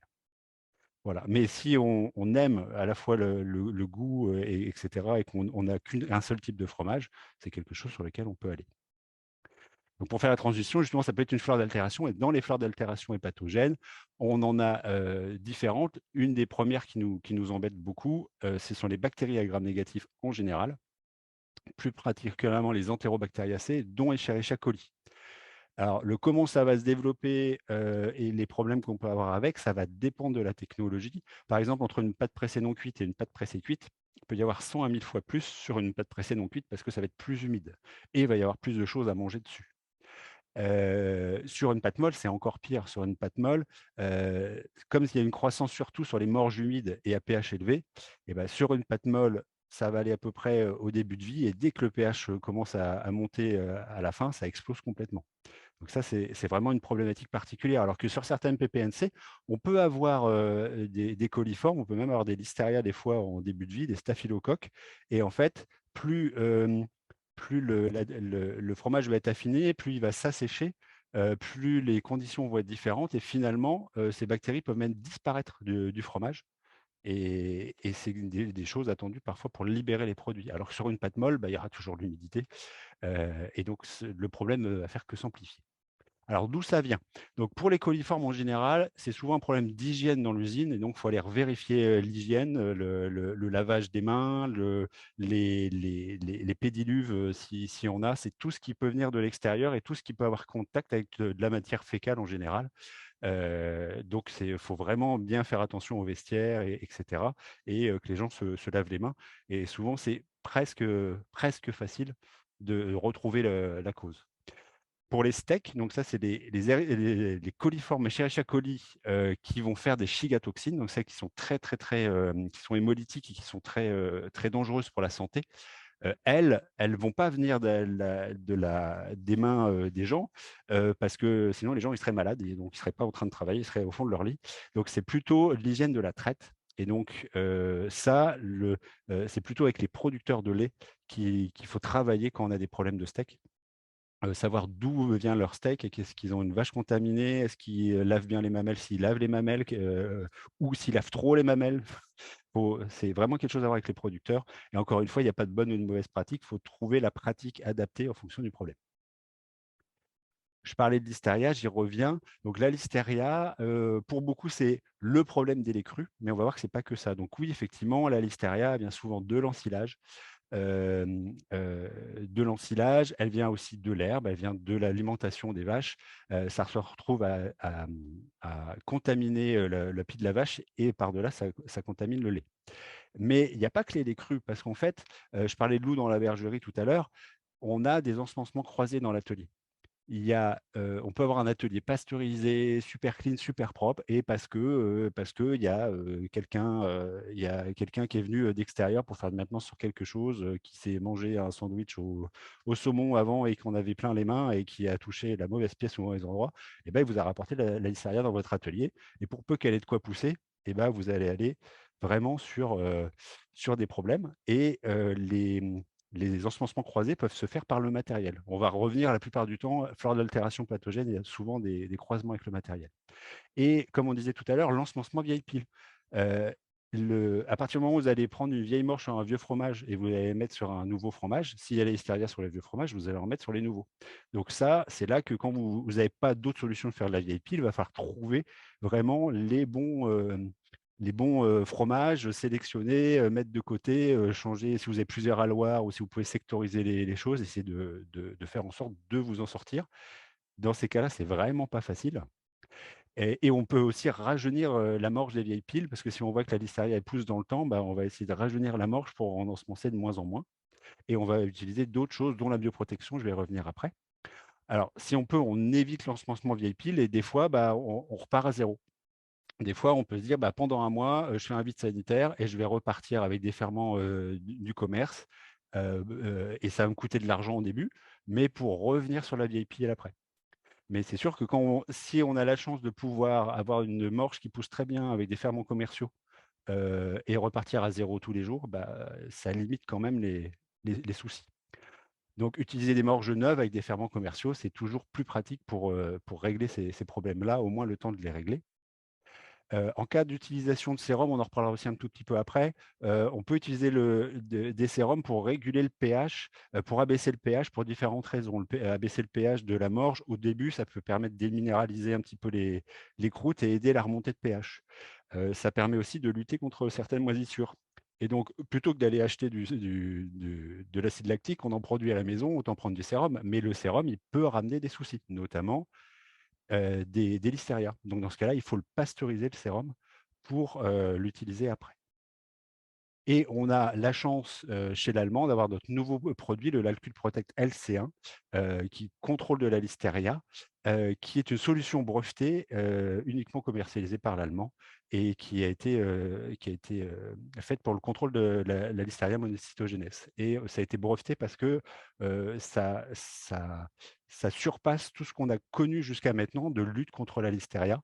C'est une Carnobacterium altaromaticum qui va à la fois tuer en produisant des petites molécules qui vont cibler spécifiquement la listeria monocytogenes. Et en plus, c'est quelque chose qui pousse aux mêmes températures, sur les mêmes choses, dans les mêmes conditions de sel, de pH, etc. Donc, c'est en direct, c'est en combat direct, c'est en direct compétition avec la listeria. Et donc ça, c'est quelque chose qu'on va mettre directement dans le lait, des fois même avant même de faire la traite, surtout quand on travaille en lait chaud, on le met directement dans le tank de traite ou pendant la maturation. Mais plus tôt on le met, mieux c'est. Ensuite, j'en parlais tout à l'heure, avec les défauts bleus, les moisissures. Alors, ça peut être des Pénicillium roqueforti, des Pénicillium griseum, des Aspergillus. Les choses bleues, mais bleu, gris, vert, rose parfois, blanc. Donc, tout ce qui est moisissure non désirée sur les produits. Donc là, on a quelque chose d'extrêmement avancé là sur la photo. Et d'où viennent ces contaminations? Ces contaminations viennent en général par le personnel. Donc, ça peut venir des des vêtements. Alors, on trouve souvent ça chez les fermiers s'ils ne sont pas changés. S'ils ont été donnés le foin et qu'ils ont des spores partout sur eux et qu'ils viennent faire ils ont gardé leur sans-manche ou leur veste parce qu'il fait froid dans la fromagerie et qu'ils travaillent au-dessus du lait, ils vont apporter tout cela. Ça peut être apporté par les gens de la maintenance qui ont été à un endroit où il y avait des moisissures derrière, qui se sont chargés en, en sport, par exemple. Et ça peut venir aussi, alors on parlait de l'air frais tout à l'heure, c'est important de ramener de l'air, mais c'est important que cet air soit de qualité, qui rapporte notamment pas de sport. Donc ça, il faut filtrer les entrées et il faut veiller à ce que le filtre soit changé à bonne date parce qu'un filtre surchargé peut être pire qu'un filtre, que pas de filtre parfois. Nettoyage des endroits, surtout quand on a des soucis. Sanitation, pulvérisation d'ambiance par des ferments d'affinage, quels qu'elles soient. On parlait des planches tout à l'heure, par exemple, qu'on pouvait pulvériser pour bioprotéger les planches. J'avais quelque chose d'autre qui me passait à l'esprit. Filtre nettoyage, bon, ça va me revenir. Alors, on peut revenir aussi à la fabrication. En fait, comme je disais tout à l'heure avec les sucres résiduels, si on a des problèmes d'acidification et d'égouttage ou un taux de sel trop élevé, on peut favoriser les moisissures parce qu'ils vont avoir de quoi pousser et parce que si on a un GO sur notre produit, le GO il va moins bien pousser et si le GO ne pousse pas sur des produits où il doit y avoir un GO, et les moisissures vont s'installer très, très vite. Très, très vite. Et donc ça, des fois, on regarde absolument le haloir. Alors oui, à partir du moment où on a de la moisissure dans le haloir, il va falloir qu'on sanite tout ça. Mais attention à nos dérives d'acidification et revoir est-ce qu'on a des problèmes de phage, est-ce que notre ferment dérive, est-ce qu'on a mis un autre ferment parce qu'il était plus rapide, mais finalement, il va faire des sucres résiduels. Revoir les basiques de la fromagerie. Aussi, on peut avoir des contaminations croisées par le matériel. Alors, comme je disais, c'était vrai pour un peu tout, mais sur les moisissures, c'est quelque chose qu'on peut voir. Alors, des fois, on voit même les traces sur les fromages et c'est comme ça qu'on peut se dire « Ah, tiens, c'est la trace du convoyeur numéro 3, là, on voit qu'il a des trucs en biais, donc on sait que c'est lui. » On a donc les stores d'affinage. Comme on le voit ici en dessous, là, les moisissures aiment bien s'accrocher dessus et donc attention à bien les nettoyer, les désinfecter et les sécher. Parce que quand ils sont pleins d'eau, ils peuvent très vite se recontaminer à l'utilisation. Les planches, comme on disait, les robots de frottage. Oui, un robot de frottage, s'il va regarder il va prendre les produits au hasard, ce n'est pas l'œil humain, il ne va pas voir qu'il y a un spot de bleu sur une tome, il va en frotter 100 derrière et vous allez avoir 100 tomes contaminés. Donc les solutions de soins aussi, comme on disait, les vieilles piles, donc la même chose, si on ne sélectionne pas les produits, c'est très important quand on fait de la vieille pile, d'aller sélectionner des produits qui n'ont pas de défaut, qui ont la bonne odeur, la bonne couleur, le stade qu'il faut, etc. Et comme on disait tout à l'heure, dans ce cas-là, si on a souvent des problèmes en affinage et de cross-contamination, on va commencer à frotter les produits jeunes ou non contaminés qu'on va sélectionner et donner au robot au début, et on va garder les plus abîmés sur la fin. Et on va aller essayer de lutter avec ça si on peut.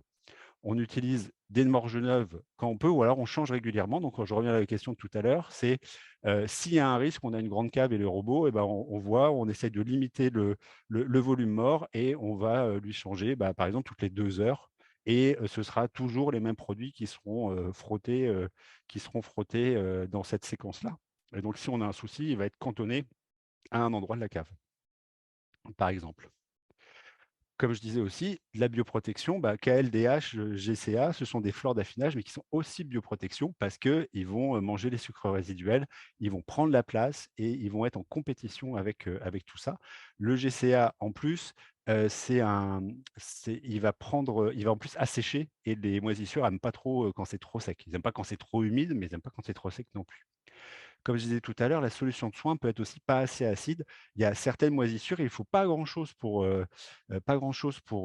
mourir. Et si on a une solution de soin un petit peu plus acide et qu'on va frotter tout ça, ça va partir et ça ne va pas revenir. Et j'en reparlais encore une fois, le lactult MC1, donc un mélange de lactobacilles, peut aussi aider. Donc c'est une culture qu'on a développée pour des produits frais, mais qui peut très bien servir dans des cas comme ça. Bien sûr, un produit qui est comme ça, on va le frotter avec du MC1, ce n'est pas un miracle, ce n'est pas de l'eau de Javel, c'est plutôt pour aider dès le début à éviter la croissance de moisissures sur les produits, mais aussi dans les produits à partir du moment où on va les trancher, qu'on va les râper, qu'on va faire des parts. On va exposer une partie non morgée. Et donc là, bah, c'est juste un champ ouvert pour les moisissures si elles sont là. Donc, c'est des bioprotections internes qui peuvent, en fonction des fromages, hein, c'est toujours à tester, ça dépend de la technologie et des conditions qu'on a après d'affinage, mais qui peuvent aider à lutter contre les moisissures en général.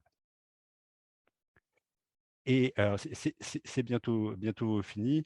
Un des derniers, ce sont les pseudomonas, alors que souvent on appelle pseudo en général. Et en fait, avec le recul, on se rend compte qu'il n'y a pas que des pseudomonas, il n'y a pas que des fluorescences, il n'y a pas que des aéruginosa. Donc, oui, quand vous avez problème de pseudo, vous pouvez les tracer avec des lampes UV pour voir la fluorescence, si ce sont des fluorescences. Donc, ce n'est pas parce que vous ne voyez rien que vous n'avez pas de problème, c'est que ce n'est pas un fluorescence et que c'est autre chose. Donc, il y a eu beaucoup de travail taxonomique et de différence. Donc, maintenant, on a des pseudo-haltéromonas, des brevundimonas, mais qui étaient toujours dans la même catégorie et qui font ces morges un petit peu abîmées. Là, on a une époisse, par exemple, avec des morges abîmées. Si on met des produits vitamine fer, bah, ça peut donner des choses comme ça. Par exemple, ça peut les aider à pousser.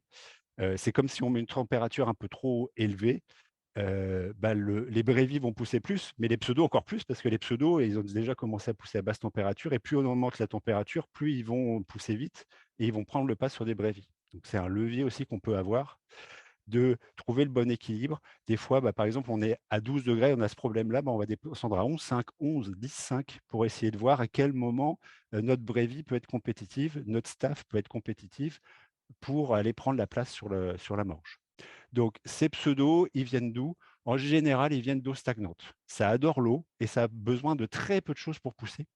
Et du coup, bah, au sol, par exemple, on peut trouver des flaques d'eau au sol, un carreau de carrelage qui manque et il y a une petite flaque d'eau qui se fait. Bah, là-dedans, on peut avoir des pseudos. Chaque fois qu'on marche dedans, qu'il y a quelque chose qui roule dessus, ça éclabousse.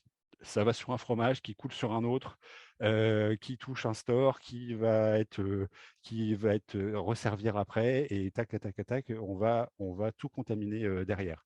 Ça peut être dans les climatiseurs. Dans les climatiseurs, les bacs de récupération des condensats, par exemple, les pseudos peuvent pousser dedans dès qu'il y a un petit peu de matière organique. Et du coup, ça peut participer à charger la cave avec. Les bains de désinfection aussi, ça c'est quelque chose qu'on oublie souvent.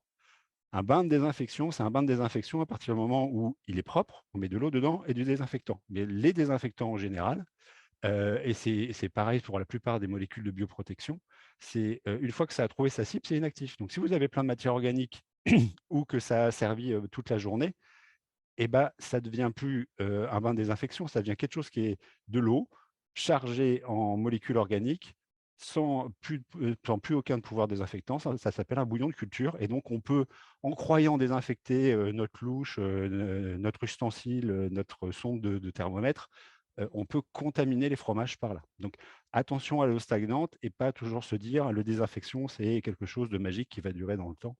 Non, ça a un temps donné. Et donc, des fois, il faut juste aller vérifier la chlorimétrie, par exemple, de votre solution, voir si elle est encore active. On a aussi la contamination par l'eau réseau, et des fois, ce n'est pas l'eau réseau qui est contaminée, c'est juste l'embouchure. Ça peut être juste la fin, le bout de tuyau qui va jusqu'à votre machine ou qui sert de bec verseur pour aller prendre votre eau pour la morge. Donc pour ça, on va traiter soit par pasteurisation, mais aussi on peut mettre de la filtration ou de l'UV sur de l'eau réseau, par exemple. Et c'est important que les solutions de soins soient faites avec de l'eau ultra propre, notamment pour ça. Donc, de l'eau, je rappelle au passage aussi, je ne l'ai pas mis avant, mais de l'eau réseau, si vous avez du chlore dedans, bah, le chlore, c'est fait pour tuer les bactéries. Les bactéries, les levures, les moisissures. Donc, à partir du moment où vous avez de l'eau chlorée, ce n'est pas bon pour vos ferments d'affinage. Et surtout, vous allez être dépendant des variations de chlore qu'il y a en fonction de la météo dehors et de comment sont gérées les eaux chez vous. Alors, pour l'eau du Saint-Laurent, pour ceux qui sont dans le coin, je ne sais pas. Mais en France, on a souvent des pompages qui viennent du sol, qui viennent de sous les forêts, et en fonction des eaux de ruissellement, on va devoir plus ou moins charger en chlore. Et des fois, on a une inhibition totale de nos ferments. Et encore plus maintenant qu'on a des périodes de sécheresse et d'orage, on a des choses extrêmes et on est confronté à ces choses-là. Et attention aussi, vous avez traité l'eau avec la filtration l'UV, mais comme je disais, ça peut être juste le bec. Donc des fois, il faut pouvoir trouver quelque chose pour désinfecter juste la sortie d'eau. Des fois, faut le passer à l'autoclave ou il faut lui faire un cycle de nettoyage avant. Enfin, ça peut être compliqué. Quand on a un problème de pseudo, des fois, c'est juste le petit robinet à la fin qui est embêtant. Et enfin, donc, comme je disais tout à l'heure, ça peut être aussi contamination via le matériel, les moules, les stores, les planches, les robots de frottage, mais aussi les seaux, les brosses, les lavettes, les tunnels, tout le matériel qui sert aux soins. Et attention au biofilm. C'est pas parce qu'on a tout en inox, tout bien, que tout va bien, parce qu'il suffit qu'une fois on a laissé un petit peu trop longtemps un seau un week-end, il y a un biofilm qui a pu se former, et à chaque fois qu'on va remettre de l'eau dans le seau qui sert à faire la solution de soin ou à frotter lui-même, ça peut relarguer du pseudomonas. Donc, c'est bien de faire des découpages quand on a des soucis pour aller trouver d'où ça vient. Des fois, c'est juste le petit seau, c'est juste la petite lavette, la petite brosse qui a fait ça, et donc il faut changer. On peut aussi assécher la croûte. Donc ça, c'est des bactéries. Vous voyez que c'est vraiment quelque chose de très poisseux. Je parlais de ça tout à l'heure à la question du poissage. Ça peut être ça qui poisse, mais partout. Là, on a localement, mais ça peut être partout parce que ça aime bien l'eau. Donc là, on va aller plutôt essayer d'assécher les croûtes. On peut baisser l'hygrométrie, augmenter la vitesse d'air, comme je disais. Mais toujours, il faut trouver le bon équilibre, comme la température, trouver le bon équilibre pour déstabiliser, limiter ce contaminant sans limiter la flore d'affinage, sachant que les deux aiment l'eau et la température, etc. Il faut trouver le bon équilibre pour que ce soit les ferments d'affinage qui prennent le pas. Et pour finir, voilà, on peut assécher aussi avec des ferments, comme je disais, si on mettait du MiC2, du GCA ou d'autres géotrichomes en général, ça peut baisser. Le sel peut aider justement à baisser l'activité de l'eau. C'est vraiment au cas par cas, et c'est toujours complexe parce que c'est une écologie complexe. Donc, en conclusion, la morge est un écosystème microbien complexe qui dépend de chaque produit. C'est un outil de bioprotection, de protection du fromage, mais de bioprotection finalement, mais aussi de différenciation organoleptique, couleur, goût, arôme, texture aussi, ça agit dessus. Les leviers de contrôle du morgeage se font au niveau de la fabrication, par le choix des ferments et la gestion du process, des bons égouttages, d'avoir les bons pH au bon moment et les bons sucres résiduels, la gestion des alloirs, la qualité et le nombre de soins, et les ferments d'affinage et de bioprotection qu'on peut utiliser. Les pratiques sont nombreuses, il y en a des bonnes, des nouvelles, ça dépend, tout dépend du fromage, de l'atelier, limite du fromager. Vous changez de fromager, une bonne pratique devient une mauvaise parce qu'il ne fait pas de la même manière. Et c'est ça qui fait la beauté de notre métier. Voilà. Et vous Bon, avez des questions. merci. Merci beaucoup, Julien. Je vais y aller par ordre. On a déjà quelques questions. C'est intéressant de voir que les gens participent. Première question qui est apparue sur le chat. Bon, sachant qu'on ajoute du Brevibacterium dans le lait, Oui. est-ce qu'il est préférable d'ajouter des Brevibacterium tout au long des soins en affinage ou juste à la fin, étant donné que leur croissance est prévue plus vers la fin? Alors, ça dépend vraiment du produit. En fait, les brévibactéries, comme je disais tout à l'heure, effectivement, au début, elles ne vont pas pousser. Et même le process peut leur faire mal. Mais si on met trop de bactéries au début, ce n'est pas bon non plus. Donc finalement, si on met des brévibactéries dans le lait et qu'elles se prennent une petite claque, comme j'aime bien dire, elles vont baisser un petit peu, elles vont attendre et commencer à pousser au bon moment quand les conditions seront bonnes. Si ça marche bien comme ça, on reste comme ça. Si ça ne suffit pas, on rajoute une étape. Mais si on en met en soin, par exemple, si on va la porter en soin, en vaporisation, ça ne sert à rien. Alors, il faut voir le process global de combien ça coûte, comment ça s'échelonne, quel est le temps, et qu'est-ce qu'on a. Est-ce qu'on a que des staffs? Est-ce qu'on a des levures avec, etc. Mais souvent, le premier soin, aller mettre des brévis, ça ne sert pas à grand-chose. Et quelque chose que je dis souvent à nos clients aussi, c'est une brévibactérie qui commence à pousser trop tôt, c'est pas bon parce que il lui faut plein de choses, il lui faut du fer, il faut des vitamines, etc. Donc, si elle a juste un peu ce qu'il faut pour pousser, elle va commencer à pousser, elle aura plus ce qu'il faut et elle risque de se dégrader, donner des colorations bizarres, un peu lit de vin, rouge, marron bizarre, des goûts bizarres. Alors que si elle pousse juste au bon moment, tout va bien se passer et elle va pouvoir faire sa vie normale et avoir une belle morge qui va rester jusqu'à la fin sur le produit. Donc, ça dépend effectivement du moment. C'est une chose à tester. Ça peut être bien d'en mettre dans le lait et en solution après, mais du coup pas trop tôt, pour avoir ce fond de bactéries qui va pousser. On peut aussi jouer sur les souches. On peut se dire, je vais mettre justement une bactérie dans le lait qui va pousser dès qu'elle peut et une souche qui va faire quelque chose de plutôt morgeant. Et au bout de 15 jours, je vais mettre une autre souche de brévis qui va plutôt sécher, avec un staff qui va plutôt sécher. Et comme ça, on peut gérer notre affinage en fonction de ce qu'on veut. Donc, Parfait. voilà. Donc, ça Merci. dépend vraiment ça dépend du cas.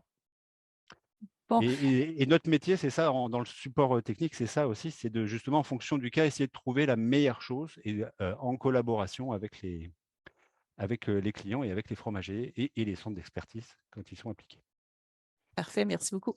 Quel est le pH idéal pour la solution de soins pour limiter le développement des flores d'altération? Alors, ça ne va pas inhiber toutes les flores. Plus on est bas, mieux c'est. Mais il ne faut pas que ça inhibe nos autres flores. On rappelle que les brevibactéries, elles n'aiment pas trop ça. Un pH trop bas, ça va les empêcher de pousser, voire ça va les tuer. Donc, il faut trouver le bon équilibre. Je parlais de l'exemple d'utiliser une solution de soin acide pour déminéraliser un petit peu la croûte et permettre l'implantation des flores.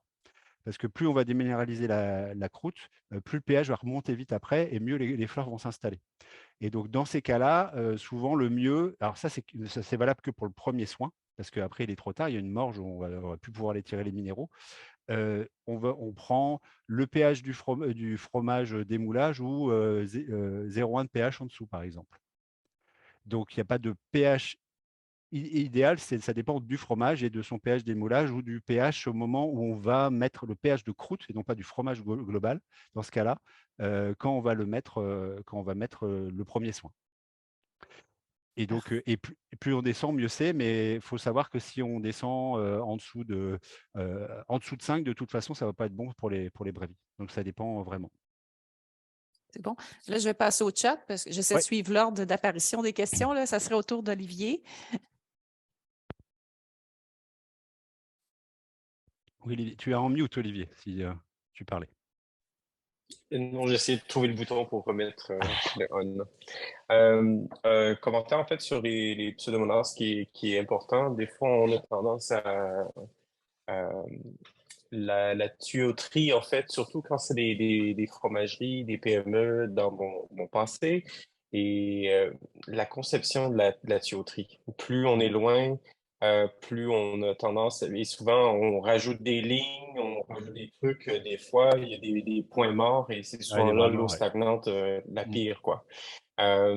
Donc, surtout de traiter l'eau très, très proche du traitement où on va utiliser, puis à faire attention parce que les biofilms, ça se forme directement dans la canalisation.